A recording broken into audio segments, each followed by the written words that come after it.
Hi friends, ఇప్పుడు మనం మునగాకు పప్పు చేసుకోబో కందిపప్పు నానబెట్టుకొని ఆయిల్ వేసి కొద్దిగా పసుపు వేసి పొంగు వచ్చేంత వరకు వెయిట్ చేయాలి. పొంగు తీసేసి టమాటో, ఉల్లిపాయ, మునగాకు, పుదీనా, కొత్తిమీర ఇలా కట్ చేసి పెట్టుకోవాలి.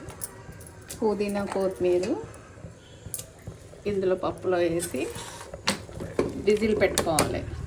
విజిల్ పెట్టుకొని చిన్న ఫ్లేమ్ మీద 1 విజిల్ వచ్చాక స్టవ్ ఆఫ్ చేసి డైరెక్ట్ అందులో వేస్తే చేదుగా ఉంటుంది.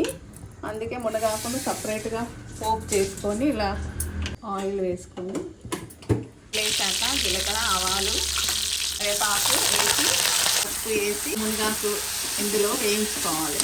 ఉప్పు కూడా వేసుకోవాలి. ఉడికించిన మునగాకు ఇందులో వేసుకున్నాము ఫ్రెండ్స్. మునగాకు చాలా మంచిది హెల్త్కి. అందులో ఫుల్ ఆఫ్ కాల్షియం ఉంటుంది. మనము మునగాకు విడిగా తింటే చాలా చేదుగా ఉంటుంది. డైరెక్ట్గా పప్పులో కానీ కూరలలో వేసినా చేదుగా ఉంటుంది. ఇలా సపరేట్ ఉడికించి వేసుకుంటే టేస్ట్ చేదు రాదు, చాలా బాగుంటుంది. Healthy food. Thank you friends.